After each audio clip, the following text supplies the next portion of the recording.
This testimonial is brought to you by #Score, Marketing Division, Sufi Guidance Channel, YouTube. कौन से grade में? 11 14 में। 14 में, वेरी गुड। ये तो आपने टॉप मार दिया है 3 का। ठीक है, 11 12 13 14 3 का टॉप है। गुड है, गुड। अब कर लेना और पढ़ा लेना बच्चों को, बेचारों को। ठीक है ना, गरीब आवाम। जी जी जी शाह साहब, ये आपने क्या जी मेडिटेट कर रही थी इस जॉब के लिए? क्या कर रही थी? जी मैं मेडिटेट कर रही थी मनीदम। कैसे? मेरी सरकारी नौकरी करवा दो। ओके। कोई और जो सरकारी तो वाले वही लोग हैं, जो एक मिनट, जो लोग सरकारी की कोशिश कर रहे हैं, वो इनके और किस तरह कर, पूरी डिटेल पूछो ना। आप भी आधा सवाल पूछ के सुम्मुन बुकमुन का वजीफा पढ़ना, दिल में पढ़ने लग जाते हो यार। अच्छे बुरे को छोड़ो यार, हद हो गई है। आज आप सबोटाज कर रहे हो। मेरी तो आदत है सबोटाज करने की, हर चीज को। स्कोर जरा चेक करना, इसकी कोई वीडियो मत चढ़ाना आप, उसको सदमा हो जाएगा। वीडियो नहीं चढ़ाऊंगी तो मेरे तो हाथ पैर। अब बोल भाई, बोल।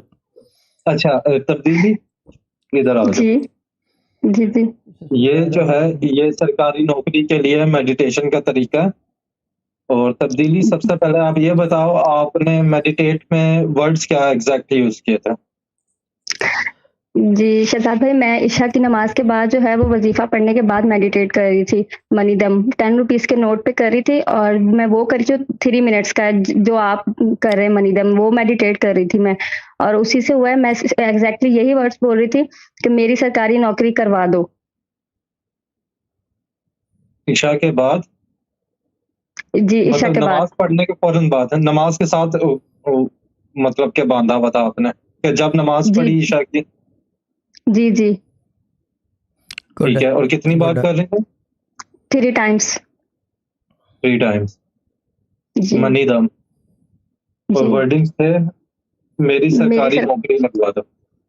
जी ऑलरेडी अप्लाई पहले से किया हुआ था? जी जी अप्लाई किया हुआ था मैंने। नहीं, अप्लाई किया हुआ था मैंने, और मैंने टेस्ट भी दिया हुआ था, लेकिन कुछ नंबरिंग का इशू आ रहा था, तो उसके लिए मैं मेडिटेट कर रही थी। तो फिर